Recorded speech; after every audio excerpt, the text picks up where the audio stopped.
Great, shows us live on YouTube and Facebook.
Just going to give it a couple more minutes for Facebook to alert folks that we are live.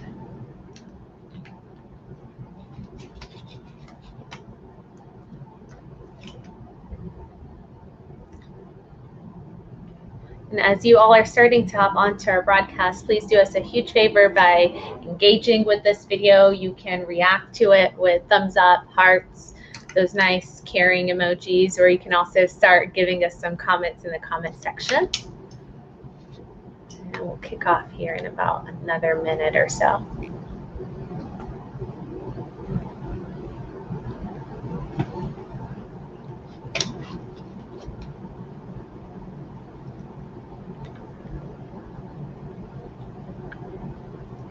Great. I see a few already have started tuning in and hopping on. Good morning and happy Monday to everyone. I am Juliette Abdel, your Chamber President and CEO for the City of Westminster, and I'm so pleased to continue to kick off our weeks with our mayor. First off, I want to ask you, if this is your first time on our page, make sure that you hit the like button and you hit the follow so you can get alerted when we go live in the future. If this is not your first time and you've continued to come back to us after 200 plus videos, thank you for being a trooper. Please do your part in sharing this out to your network so others can see the information that we are sharing and ask questions and also engage along the way. Of course, if you haven't already done so, feel free to connect with us on all of our social media platforms. We're on Twitter, on Instagram at Westy Chamber, on LinkedIn, Westminster Chamber of Commerce, and of course, at the same time this is streaming here on Facebook, it is also streamed on our YouTube channel, Westminster Chamber of Commerce. You can find our video library on both the Facebook and YouTube channel, so if at any point you're uninterested in Netflix or Prime on the weekend, you can feel free to binge watch all of the previous videos at your disposal. And if you actually do that, let me know. I'll come up with some really bizarre price for you. Because I don't know who would do that, but this is supposed to be highly interactive. We kick off our week with the mayor who gives us updates not only on COVID, but things that are going on in our community, city, county, state, and even federally that affect our communities, our residents, and both our business owners alike. Of course, the comment section is where we can engage with you. So if you have any questions, thoughts, or feelings, type those into the chat section.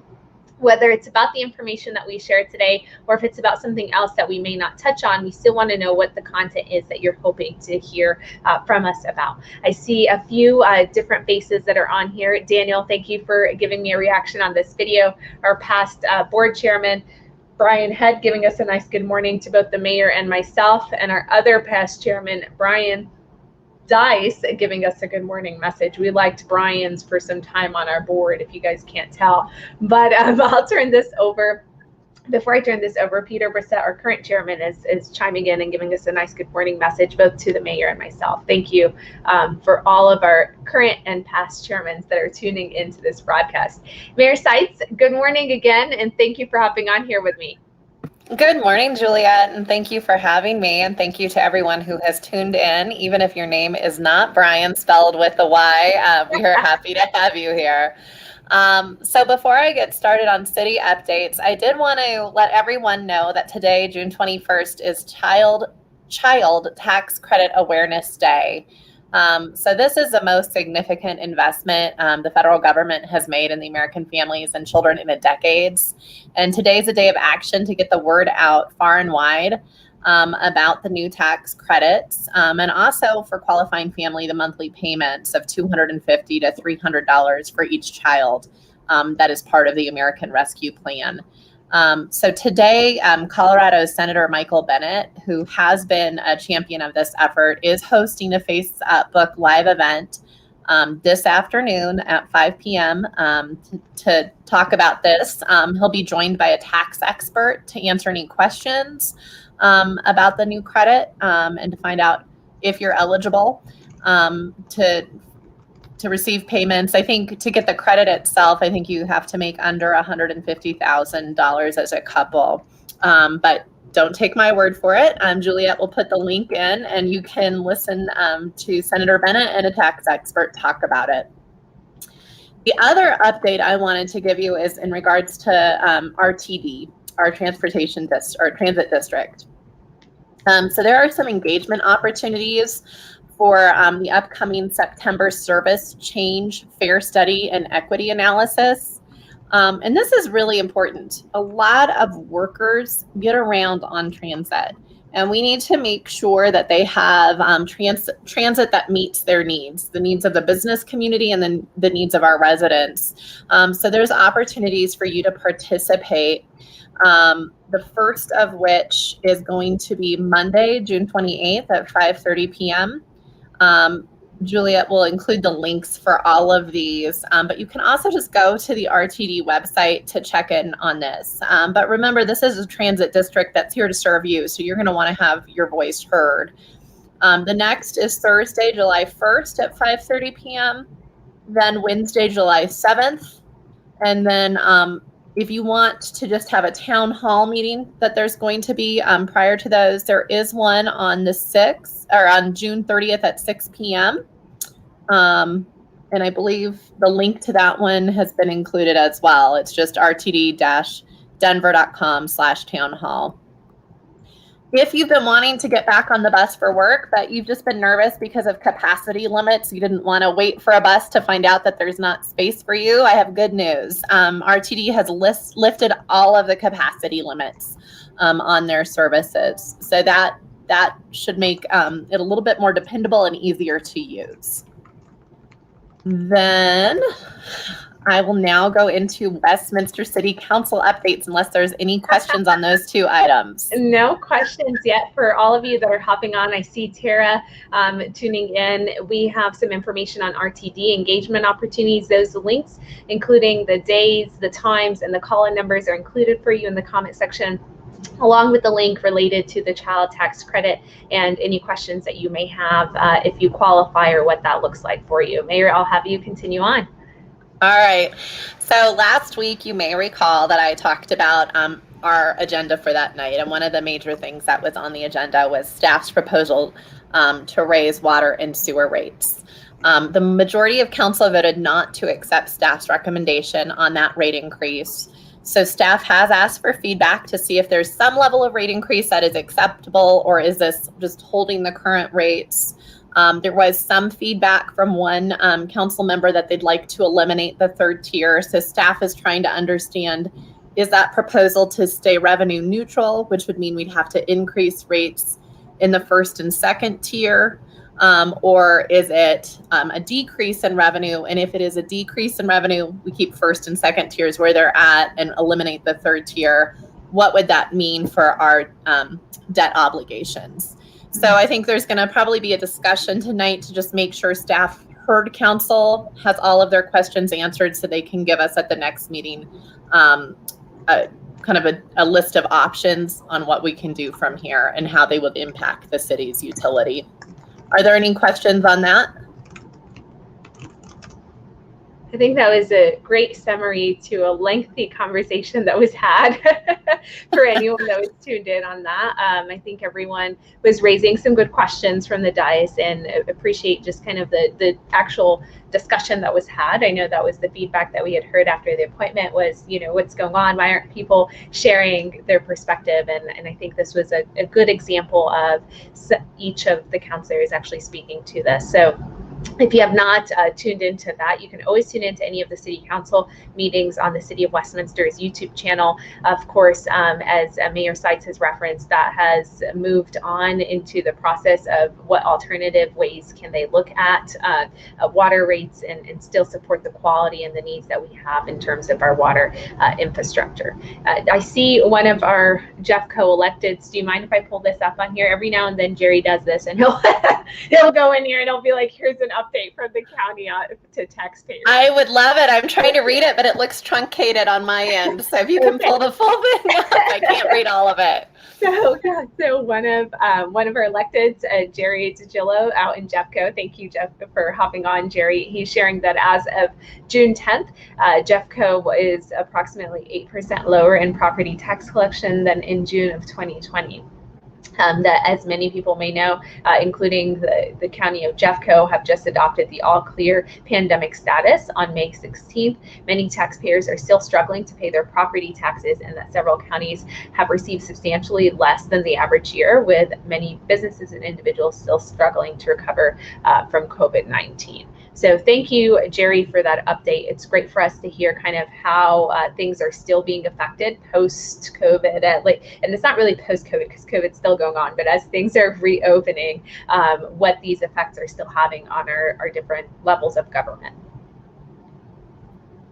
I think that's a great point, and it really helps segue for me into what I was going to talk about, which is on the agenda for tonight for our Westminster City Council.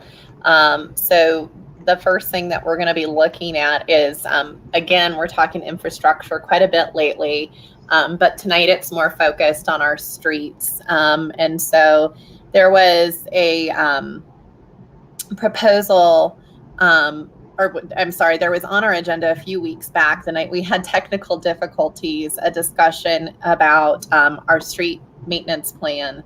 And unfortunately, we had to postpone it. So it is tonight.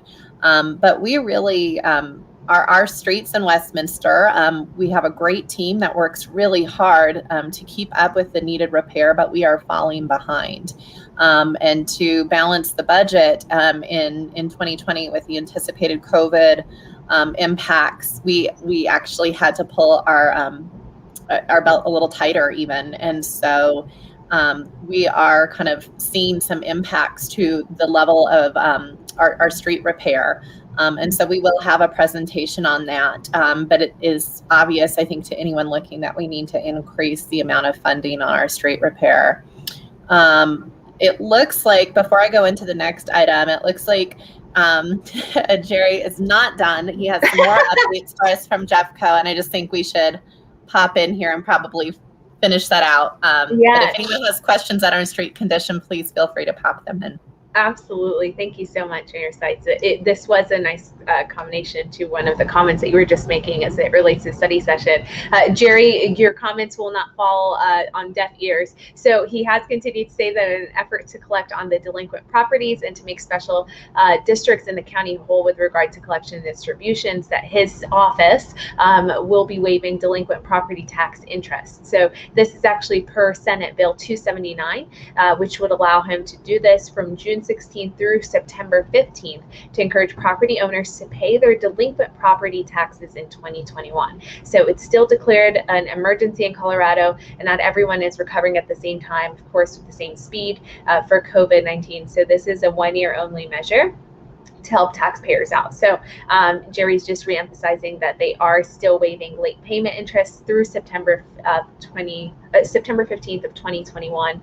Hello, Shelley Cook. Thank you for hopping onto the broadcast with us. tuning in on here. We have Mayor Sides, who's also commented on one of the agenda items for this evening's study session is a look at infrastructure, street condition. This has been something that was postponed in previous discussions, but it is something that has continued to be a priority in terms of the city on the transportation mobility plan and part of the Westminster Forward movement, correct? Correct. So the transportation mobility plan is really exciting. It has been part of Westminster Forward, and it is separate from the street maintenance in that this is planning. Where are we going prospectively? How do we want to connect land use and transportation? And for a lot of people, they recognize being stuck in traffic is a huge frustration. Mm-hmm. Not having safe routes to school for their kids is a frustration. The gaps in sidewalks are a frustration, or the lack of bike paths that connect to transit. So this transportation mobility plan is a 20-year document. It's really looking at what does transportation look like in Westminster. Is it multimodal? Is it just car oriented? Is it a combination of multiple options to get to and fro in our community? So this started in the summer of 2019.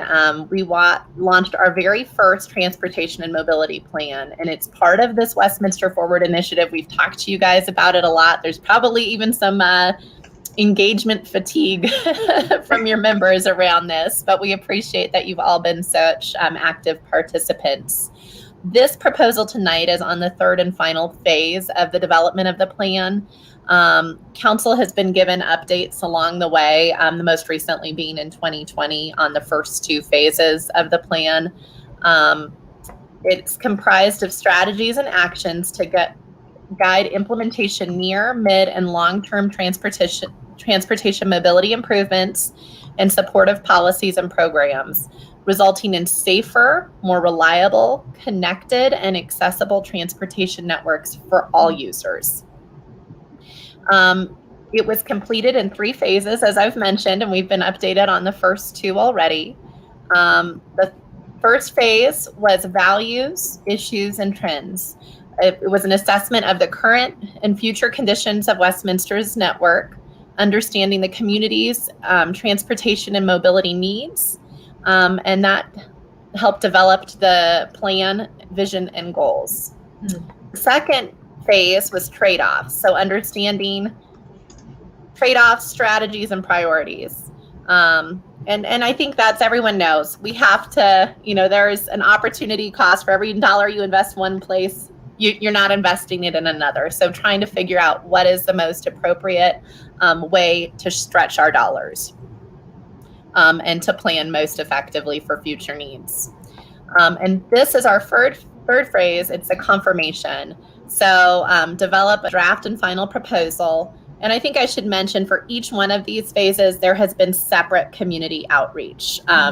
So it's kind of an iterative process where we consistently, this is where we're at, what does the community think, bring that back for the next phase. So that's where we're at tonight. I've put in a link for the agenda tonight. It is a huge document. It's over 250 pages. Oh my gosh. But it's really comprehensive. It's well done. And like I said, it's had the community fingerprints on it along the way. This will replace some of our older plans, like our master bike plan that we've had for quite some time. So this is going to take bits of those and expand on it and supersede them. Mm-hmm. For anyone interested in geeking out on the 250-page text, please feel free to go to the City of Westminster.us page where the agenda is located. That link is included in the comment section. And I appreciate you kind of stopping and breaking out the phases for folks, because this is a longer term strategy. This isn't a plan over the next 1 or 2 years. This is supposed to go over a 20-year process. And I think, of all the working groups, and I'll be fair in saying this, the transportation one has been the most active in outreach. And so we've been with them in terms of the stakeholder engagement since earlier on along the way, as they're developing questions and what those questions look like, prioritizing what areas of transit really can have those dollars go toward. So it has been a very thoughtful process. So it's nice to see where it currently is and where it will go to the council. If I can interject, Mayor Seitz, I know that one of the current projects based on the congressional opportunities that are there in community, one of the projects that Congressman Perlmutter has submitted in at the federal level is a part of the city of Westminster. I believe it was for the Federal Boulevard corridor. Federal Parkway, correct. So that is in between 120th and 128th. There is a bit of a bottleneck there where it goes down from Federal being 4 lanes to then being 2 lanes. So to improve that and to make it multimodal as well. So that is one of the areas that we did get a congressional earmark. It's on the priority list with some of our partnering regional transportation agencies. And it's something that we're really helping to push forward at Shovel Ready. Excellent. Thank you so much for looping that in. There's a lot of projects that are going on, and so it's nice to put it in perspective of where that fits in. And the reason I made a quick, I kind of delineated between Parkway and Boulevard is because I do believe Boulevard is a separate project that will be upcoming, and really looking at Federal, all the way to connecting us to North Denver. Is that a project that we can get some assistance on and really make that maybe a BRT corridor or make some improvements in that corridor? So I think that's on the horizon. Yes, no, and that's very, very noteworthy, because they are two distinctive, one directly here and one that's more of that regional, larger scope. I've put the information about those transportation projects also inside of this comment section and the overview of that Federal Parkway discussion, what that project looks like in terms of the description, the dollars that are involved and invested. So just wanted to throw that in there. But yeah, let's continue on. I don't see any additional comments or questions. Those of you that are tuned in, feel free to hop on at any point in time and let us know that you're still alive, you're still tuning in. I know that one individual has commented, I believe it was Shelly. Let me see if I can't find you, Shelly, and she was just giving you a quick thank you, Mayor, for highlighting the opportunities for input into the RTD service changes and the fare equity study. So just so you know, some of the people that are tuned in are appreciative of those comments from earlier. Absolutely, happy to do it, and I do think that connecting us to opportunities to advocate with some of these regional agencies that impact the lives of our residents are so important. So I want to give a quick, very high-level COVID update. There's good news continually. We remain in level clear, which is wonderful. And we are nowhere near hitting those 2 average hospitalizations a day to get out of level clear. So that's great. And in fact, Jefferson County now only updates their COVID numbers every Monday. And so I don't have new data to give you from what I gave you last Monday. That said, I do want to highlight, this is not a cause for panic, but I just think it's something that we should keep our eyes on. On Wednesday of last week, the CDC labeled the Delta variant, this is a variant that originated in India, as a variant of concern. It is the 2nd highest variant in Colorado, falling just behind the Alpha variant. It's more contagious, and it can cause more severe disease. And it's been identified in 17 counties in Colorado to date. So it's significantly more transmissible than the Alpha variant. The Delta variant now accounts for about 10% of coronavirus cases in the US. So it's just one more reason, if you have been hesitant about getting the vaccine, to consider getting the vaccine, because it has been proven to be effective against this variant. So do just want to highlight that. So that is really as far as COVID numbers and disease, those are my very minimal updates. Before we started, Juliet and I were just chatting, and we did talk about the fact that Governor Polis did just extend the Jumpstart program, which is really exciting. It's a way, I think, even the city of Westminster, business owners everywhere are recognizing it's really difficult to find workforce right now. And this program incentivized people to get back into the workforce, paying them $1,600 to get back into the workforce. And that now has been extended. It initially was going to expire, I believe, at end of May, and now it goes on through mid-September to try to get workers back in the in the job roles. So that has been great. We also were joking around a little bit. There has been the third vaccine millionaire. And I noticed his name is Pete Vegas. So I felt like it was destined that he was going to win big with a last name like that. There are 3 more opportunities where we'll have the 5 each per week, 5 youths that get the $50,000 college scholarship. So that is exciting. I believe the last one is July 9th, the last drawing.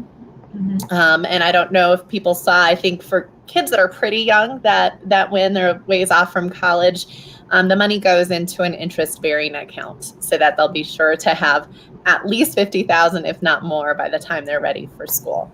Wow. But those are kind of my COVID-related updates. If anyone has questions, I'm going to hold off and see if Juliet would like to read them to me. If there are any questions, please feel free to chime in with them. What I have done is, as our mayor was talking about the extension or the executive order extending the direct payments, we've included some of that text for you directly into the comment section, in addition to the link to that executive order if you had any questions related to it. Also captured the 3rd lottery winner that won $1 million with his lucky last name. And then, of course, that the students have an opportunity at this $50,000 toward post-secondary education, 25 students at that. So that is an exciting opportunity for those that are out there and are taking their vaccines or going out there and seeing the opportunities. And Jerry, thank you for that website. This is the link directly to the website for anyone that is interested in looking at the support for that deferment of their property taxes and everything. That's included in the comment section as well. So I don't see any additional comments or questions. With that, Mayor, I'll have you continue on. We have a few more minutes, so we could probably do something at a high level. Yeah, so I will be very brief on this, but I would love at some point when Juliet would like us to, I could have the folks that are fundamentally involved with this plan to come and talk more about it. But I wanted to talk about Westminster's SAGE business program. So back in May, there were 5 Westminster businesses that were recognized by myself and by Mayor Pro Tem DeMont and the Sustainability Office here at Westminster for their outstanding achievement in sustainability business operations and community impact. And they were the Butterfly Pavilion, Snooze AM Eatery, Vestar, Premier Credit Union, and Applegate. So to become certified, each business completed a checklist of sector-specific best practices. And these measures were organized into 6 categories: just general, energy, water, waste, transportation, and community. And each business, through their actions, reduced their operating costs, they saved resources, and improved staff and customer experiences. Each business uniquely exemplifies excellence through the following areas. And I know we're running late, but I'd like to recognize these businesses and really read through what we recognized about them. So the first was Applegate.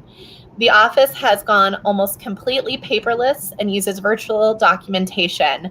Staff are also dedicated to reducing waste and use all reusable kitchen supplies and recycle any additional waste. Last, Applegate is a leader in low carbon commuting as employees use VanGo, a van carpool service, bike and telework options. The next is Butterfly Pavilion. They are an environmental steward not only in their educational programming, but in their operations. Their employee green team works on projects that benefit visitor experience, the native flora and fauna, and their bottom line. For example, the pavilion is unifying their waste bins and signage. They maintain low water landscaping, and they have completed the certification for the state's Colorado Environmental Leadership Program. Vestar is community benefit is at the heart of all of Vestar's operations. Vestar sponsors community organizations such as Precious Child, the Mark Jr. Fund, and Food for Hope. Employees also support local events such as Bike to Work Day and paper shredding. In addition, Vestar employees serve on the board for the nearby St. Anthony's Hospital. And then Premier Credit Union. Sustainability is infused into the ethos of Premier Credit Union. The institution takes accounting to the next level as they measure, track, and work to reduce their environmental footprint from energy and water consumption to waste and transportation. Exemplary actions include the installation of energy-efficient equipment, sourcing of renewable energy, and the curation of a 3-bin waste system. And last but not least, where we all like to eat, Snooze AM Eatery. Everything on one's plate at Snooze has gone through a rigorous procurement analysis and impact study. The Snooze approved food standards ensure that all sourced items are not only tasty, but beneficial for animals, humans, and made by companies with a positive ethos and culture. What's more is that Snooze diverts over 80% of their waste from landfills through savvy purchasing, composting, recycling, and donation. So if you want to learn more about SAGE, which stands for Say, Act, Grow, and Earn, you can do that through the city's website, or you can email sage@cityofwestminster.us. But really participating businesses illustrate that good business benefits their bottom line, the well-being of employees and the community and the environment. So I think it's a great way to partner with businesses. We've been really proud of the reaction from our business community, and we just want to see it scale up and expand. And I know Paul Schmeeken and Berger would love to talk about this at some point with the chamber. Yes, absolutely. Thank you so much for going over that program. I know it's been on our radar to talk about for some time, and it's always really nice to see the businesses recognized also being the ones that are continually invested and continuing to always be plugged in the community. So of the 5 that you recognized, I immediately see 3 of them, that are our own. So from Vistar to a couple of the others that were on there. You referenced Butterfly Pavilion, and then the last. So it's just nice to see that they're not only plugged in into the sustainability, but they're plugged in generally into other areas as well, that better themselves and better the community in the long run. So information about that is, of course, on the City of Westminster's Economic Development website. I've included about kind of what the measures are and how they became certified into the comment section for those of you that are tuned in. I don't see any questions that are coming our way, Mayor, so I'll go ahead and start wrapping this up if that's okay. Absolutely. Thank you. We are slightly over a 30-minute mark, but we appreciate all the engagement that you guys are bringing in, Jerry, and so many of our other existing board chairmen and past chairmen and directors that continue to hop on here, community members like Tara and Shelley and others. Thank you guys for being a part of our broadcast today, asking questions, giving us reactions, and letting us know what you're finding relevant to the discussion. Of course, if you end up watching this and we are no longer live, give us that hashtag replay so I know you tuned in. Several of you continue to do that, and it just allows us to know that you are taking this information in but are seeing it at a later point and that it's still relevant to you, and for us to continue with these types of programs. If you had a question you didn't get a chance to ask us, maybe you thought about it later, maybe you watched this later and didn't have the opportunity to be live, you can always comment it on the video, DM the page. We'll get that over to our mayor to share and answer with us and come back to you either next week or before then if we have that information on hand. Of course, we've gone back to our scheduling of Monday, Wednesday, and Friday with our broadcast, so we'll be back on here on Wednesday and then again on Friday. For those of you that have continued to follow us along the way, stay tuned for those updates. And thank you so much, Mayor, for being on here with us, giving us those feedback, the resources, and links that are relevant to our community. We appreciate you. Thank you. I really appreciate the opportunity to be here.